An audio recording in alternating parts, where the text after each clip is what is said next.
హల్లెలూయా. ప్రభువుకు ఘనత మహిమ ప్రభావములు కలుగునుగాక. అందరు రెండు చేతులు పైకి ఎత్తండి. మిమ్మల్ని అందరినీ దేవుడు దీవిస్తాడు. ప్రభు మీ కుటుంబాల్లో శాంతి, సమాధానం, స్వస్థత, నెమ్మది కలుగజేస్తాడు. 100వ కీర్తన జస్లీనా ఒక వచనం, మనం ఒక వచనం చదువుకుందాం.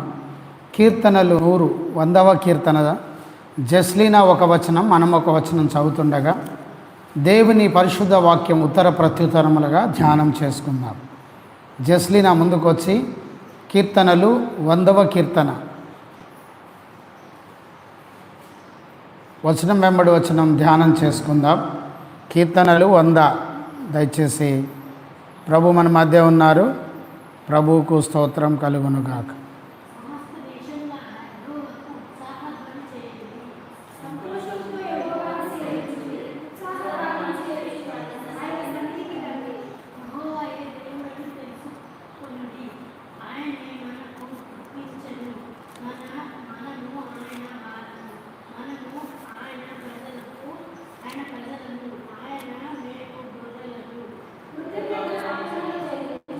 ఆయన గుమ్మంలో ప్రవేశించుడి, కీర్తనలు పాడుచు ఆయన ఆవరణంలో ప్రవేశించు, స్తుతించుడి. ఈ వచనం అందరం చదువుకుందాం. యెహోవా దయాళుడు, ఆయన కృతజ్ఞతాస్తులు చెల్లు, ఆయన ప్రభు ఇచ్చి వాక్యం దీవించునుగాక. ఆమేన్. 103వ కీర్తన పాల్ ముందుకు వచ్చి మొదటి 5 వచనాలు ఉత్తర ప్రత్యుత్తరములుగా చదువుతారు. కీర్తనలు 103 అధ్యాయము మొదటి 5 వచనాలు ఉత్తర ప్రత్యుత్తరములుగా ధ్యానం చేసుకుందాం. 103వ కీర్తన మొదటి 5 వచనాలు.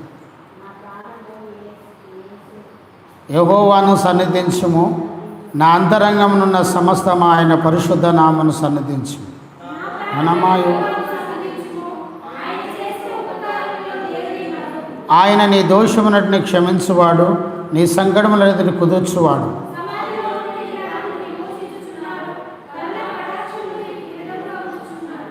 ఈ వచనం అందరం చదువుదాము.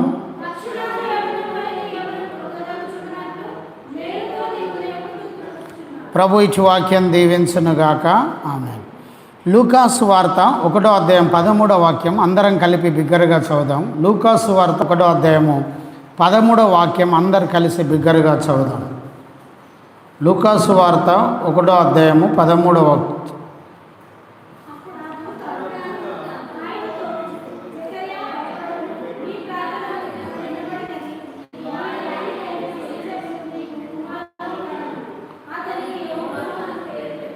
చాలు ప్రార్థన. ప్రభు ఈ మాటలు దీవించి మీ స్వరం వినిపించండి.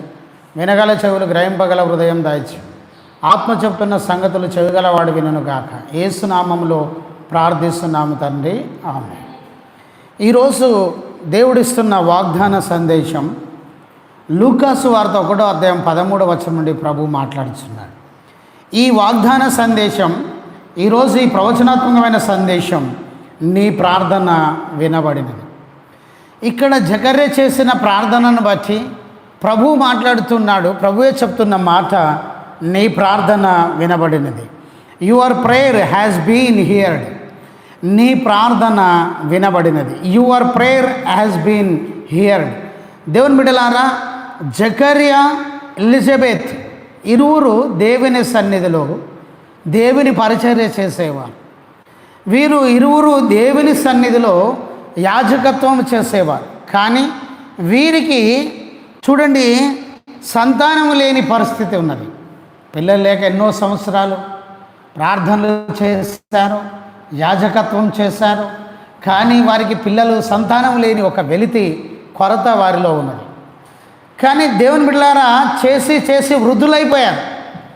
ఈ వాక్యం వింటున్న, ఈ వాగ్దానం, ఈ సందేశం వింటున్న నీవు కూడా ఒక విషయంలో ప్రార్థన చేసి చేసి చేసి ఇక దేవుడు లేడు, నా మనవి వింటలేడని నువ్వు అనుకుంటున్నావా?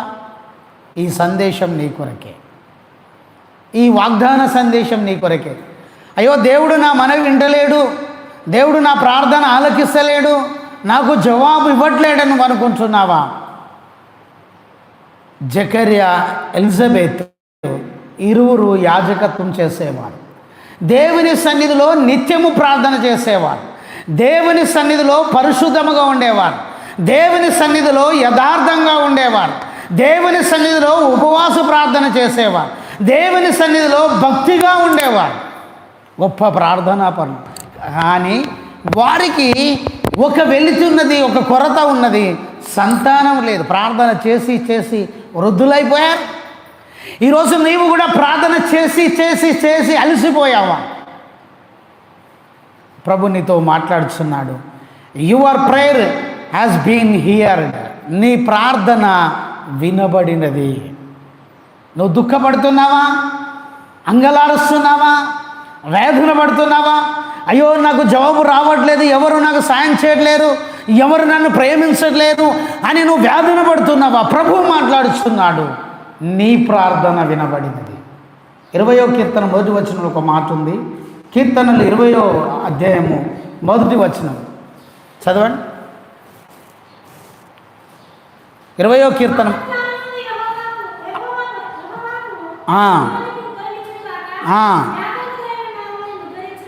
ఆమేన్. ఆపత్కాలములో ఆయన నిన్ను ఏం చేస్తాడు? నువ్వు ఎప్పుడైతే ఆపదలో, ఒకటే గమనించాలి, ఆపత్కాలములో నువ్వు మొర్రపెట్టినప్పుడు దేవుడు వింటాడు. నీ ఆపద, నువ్వు చేసే ప్రార్థన యథార్థవంతమైనదై ఉండాలి. నువ్వు చేసే ప్రార్థన భక్తి కలిగినదై ఉండాలి. నువ్వు చేసే ప్రార్థన దేవుడు ఆలకించేదిగా ఉండాలి. నువ్వు చేసే ప్రార్థన దేవునికి ఇష్టమైనదిగా ఉండాలి. ఇక్కడ కీర్తనకారుడు అంటున్నాడు, ఆపత్కాలములో చదవండి, నీకు ఉత్తరం ఇచ్చును గాక యాకోబు దేవుని నామము. ఆ యాకోబు దేవుని నామము నిన్ను ఉద్ధరిస్తుంది. ఒకరోజు ఉంటుంది నీకు ఆశీర్వాదం, ఒకరోజు ఉంటుంది నీకు దీవెన. నువ్వు ఊహించలేని అద్భుతాలు నీ జీవితంలో దేవుడు చేయగలడు. నీకు అసాధ్యమైనది దేవునికి సాధ్యం. నీవు అనుకుంటున్నావు ఇది సాధ్యము కాదు అనుకుంటున్నావు, కానీ నీకు అసాధ్యమైనది దేవునికి సాధ్యం. నువ్వు జరగదనుకున్నది దేవుడు జరిగిస్తాడు. దేవునికి సాధ్యం. ఎందుకంటే భూమిని ఆకాశంను సృజించిన దేవుడు, సృష్టికర్త, సైన్యములకు అధిపతిని యెహోవా. యాకోబు దేవుని నామము నిన్ను ఉద్ధరిస్తుంది, నిన్ను గొప్పవారిగా చేస్తుంది, ఆశీర్వాదములకు వారసులుగా చేస్తుంది, ఐశ్వర్యము, పేరు, ఖ్యాతి, ఘనత నీకు కలగజేస్తుంది. Your prayer has been heard. నీ ప్రార్థన వినబడినది. చూడండి, అక్కడ చూస్తే దేవుని బిడ్డలారా, చూడండి 4వ వచనం చదవండి.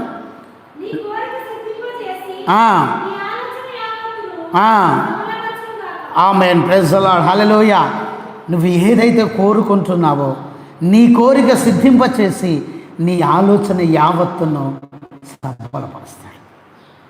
ఖచ్చితంగా జరుగుతుంది. ప్రార్థన వ్యర్థం కాదు. ప్రార్థన శక్తివంతమైన కవచం. ప్రార్థన powerful weapon in the world. ప్రపంచంలో శక్తివంతమైన కవచం ఒకటి ఉన్నదంటే అది ప్రార్థన. శత్రువును జయించాలంటే వెపన్ అక్కర్లేదు. శత్రువును జయించడానికి కత్తి అక్కర్లేదు. ప్రార్థన, నీ ప్రార్థన శత్రువును చేయిస్తుంది. నీవు చేసే ప్రార్థన నీకు విజయం ఇస్తుంది. ఇక్కడ జకర్యా అలసిపోయాడు, ఎలిజబెత్ ముసలివారారు, వృద్ధులైపోయారు, కానీ వారికి సంతానం లేదు. దేవుని స్తోత్రం. 4వ వచనం చదవండి. లూకా సువార్త 1:4. లూకా సువార్త 1:4. లూకా 1:4.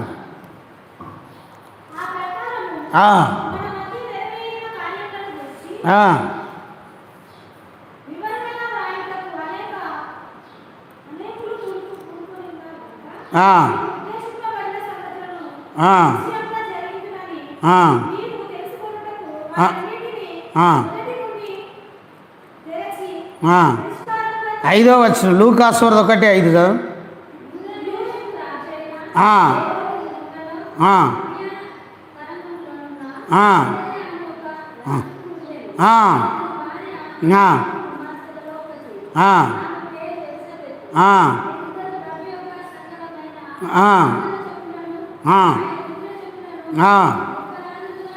ఆ, ఆ, ఆ. చాలా నీతిమంతులుగా ఉన్నారు. ఎలా ఉన్నారు? నీతి ఉండాలి. నీ ప్రార్థన దేవుడు ఆలకించాలంటే నీతి, యథార్థత, పరిశుద్ధత నీలో ఉండాలి. నీతిగా ఉంటే, పరిశుద్ధంగా ఉంటే దేవునికి ఇష్టం. యథార్థంగా, నీతిగా, పరిశుద్ధంగా ఉండకుండా నువ్వు ప్రార్థన చేస్తే దేవుడు నీ మనవి ఆలకించు. ఎందుకంటే దేవుడు అన్నాడు, I am holy, be holy. నేను పరిశుద్ధుని గనక మీరు పరిశుద్ధంగా ఉన్నారు. వారు నీతిమంతులు అయినా కానీ వారికి పిల్లలు లేరు, సంతానం. అంటే ఇక చూడండి, మరి మనం ఎంత నీతిగా ఉండాలి? అమ్మా హల్లెలూయా చెప్పండి, హల్లెలూయా. మనం ఎంత నీతిమంతులుగా ఉండాలి? వారు యాజక ధర్మం చేసేవారికే, రోజు ప్రార్థన చేసేవారికే సంతానం లేదు. అయినా నీతిమంతులు వారు. మరి నువ్వు చేసే ప్రార్థన ఎంతవరకు వచ్చింది? నువ్వెంత నీతిగా బ్రతుకుచున్నావు? నీ ప్రార్థన వినబడినని దేవుడు చెప్పే స్థితి నీలో ఉండాలి. అంటే నీ ప్రార్థన ఆలకించే కృప దేవుడు నీకు కలగజేయాలంటే నువ్వు నీతిగా బ్రతకాలి, యథార్థంగా బ్రతకాలి. జకరియా, ఎలిజబెతు దేవుని సన్నిధిలో మాత్రమే ఉండేవారు.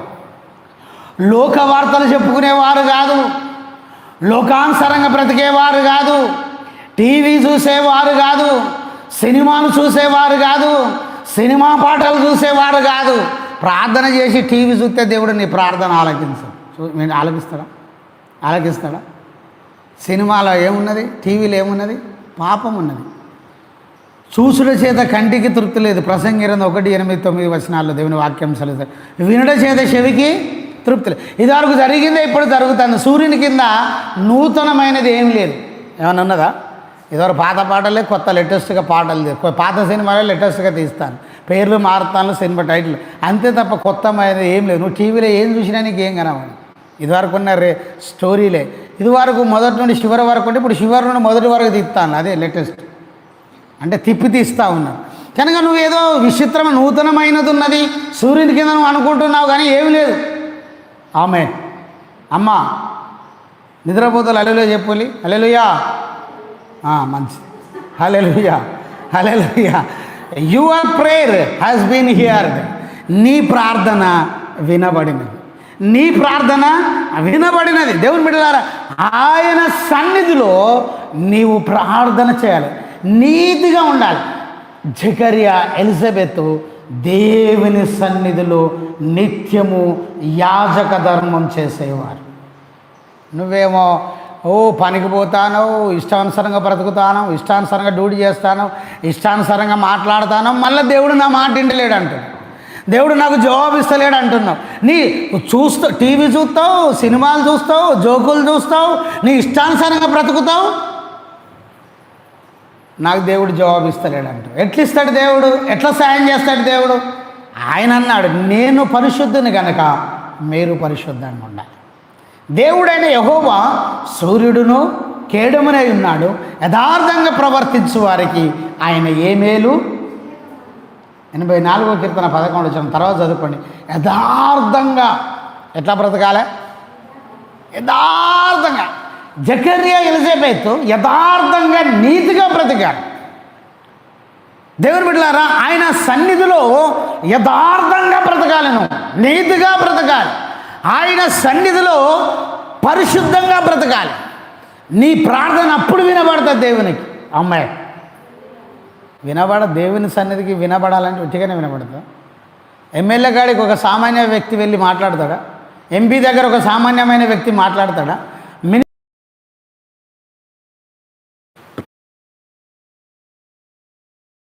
రాజుల 2వ గ్రంథం 19:20. రాజుల 2వ గ్రంథం 19:20.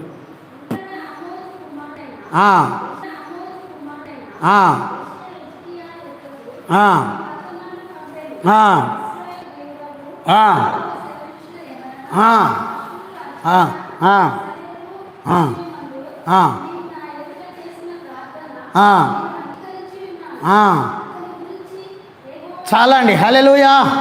హల్లెలూయా. రెండు చేతులపై హల్లెలూయా. నీవు నా ఎదుట చేసిన ప్రార్థన నాకు వినబడింది. ఈరోజు మనం ఈ వాగ్దాన సందేశం ఏమిటంటే నీ ప్రార్థన వినబడి. టైటిల్ ఏంటిది? ఎప్పుడు కానీ వాక్యము టైటిల్తో చెప్పాలి.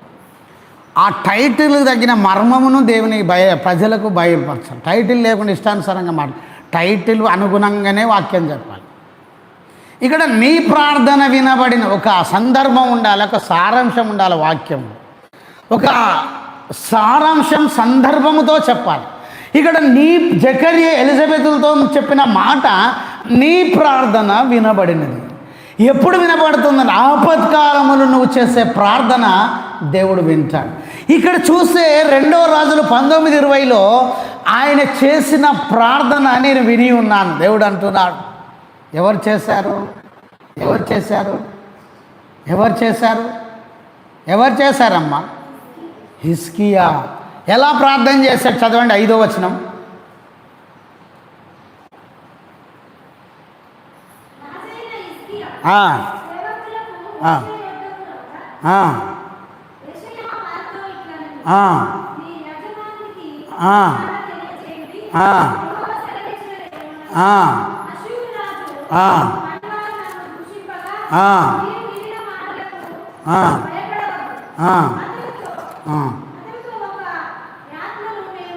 యెషయా గ్రంథం 38వ అధ్యాయం 5వ వచనం చదవండి. యెషయా 38:5. యెషయా గ్రంథం 38వ అధ్యాయం 5వ వచనం. యెషయా గ్రంథం 38:5. పోయి అతనితో ఇట్లాను, నీకు సెలవిచ్చినదేమనగా ఆమేన్. మళ్ళీ చదవండి. నీవు ఈ వచనం పైన నీవు కన్నీళ్ళు విడుచుట చూసి తిని నీ ప్రార్థన నేను అంగీకరించి ఉన్నాను. ఇక్కడ 2 పదాలు. ప్రార్థన దేవుని సన్నిధిలో వినబడాలంటే కన్నీటి ప్రార్థన చేయాలి. ఏదో తండ్రి కుమార పరిశుద్ధ ఆత్మదేవ నన్ను దీవించండి, దేవుడు దీవించు. ఏదో పేరుకు నన్ను ఆశీర్వదించు ప్రభు అంటే ఆశీర్వదించు. ఉపవాస ప్రార్థన చేయాలి, కన్నీటి ప్రార్థన చేయాలి. దేవుని సన్నిధిలో నువ్వు ఎప్పుడైతే కన్నీటి ప్రార్థన చేస్తావో దేవుడు నీ ప్రార్థన ఆలకిస్తాడు. కొంతమంది ఉత్తుత్తగానే, మొన్న నా మనవరాలు వచ్చింది. ఏంటిది? రైల్లో పోతున్నప్పుడు సెండ్ ఆఫ్ చేస్తున్నప్పుడు తొత్తయో పోతాను అంటుంది, ఏడ్చినట్టు ఉంటుంది కానీ ఏడతలేదు, కన్నీళ్ళు వత్తలేవు. తొత్తయో పోతాను అంటే ఏడ్చినట్టు యాక్షన్ చేస్తాను. కొంతమంది ఏం చేస్తానంటే దేవుని సన్నిధిలో ఇదిగో నీవు కన్నీళ్ళు విడవాలి. నీ ప్రార్థన దేవుని సన్నిధిలో వినబడాలంటే నీవు కన్నీరు విడిస్తేనే దేవుడు నీకు జవాబును దయచేస్తాడు. నీవు కన్నీళ్ళు చదవండి. కన్నీళ్ళు విడుచుట నేను చూసి తిని ఆమె నా కన్నీళ్ళు నీ కవిలిలో చెప్పండి. నా కన్నీళ్ళు నీ కవిలిలో తెలుసా వాక్యం? ఎక్కడున్నది చదువు? నా సంచారంలో నీవు లెక్కించి ఉన్నావు. ఎన్నో అధ్యాయం ఎన్నో వచ్చి ఎన్నో అధ్యాయం 56:8 కీర్తన 50. నా కన్నీళ్ళు నీ కవిలిలో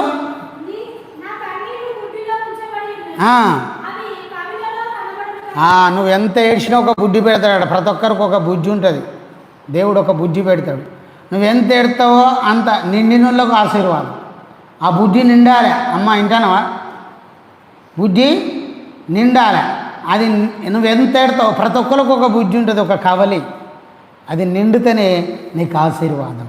దేవుని బిడ్డలారని అక్కడ హిజ్కియా కన్నీటి ప్రార్థన చేసి ఏమని చేస్తానంటే, నీ సన్నిధిలో నేనెట్టు నిందారహితుడిగా నడుచుకుంటున్నా నీకు తెలియను కదా.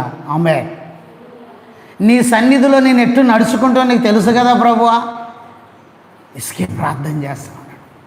నేను ఎట్లా నడుచుకుంటున్నానో, నేను ఎట్లా జీవించానో నీకు తెలుసు కదా. నీ సంచారములు లెక్కించబడుతున్నాయి. నీ ప్రవర్తన అంతటి మీద ఆయన అధికారమునకు నువ్వు ఒప్పుకోవాలి. నాయన అధికారంలో చెప్పుదురే చేయుదురు చేయరు. చాలామంది చెప్తారు కానీ చెయ్యరు. జీవించాలను ప్రార్థనలో జీవించాలి, కన్నీటి ప్రార్థన చేయాలి. హిజ్కియాకు వ్యాధి వచ్చింది, మరణకరమైన రోగం వచ్చింది, కన్నీటి ప్రార్థన చేస్తూ ఉన్నాడు.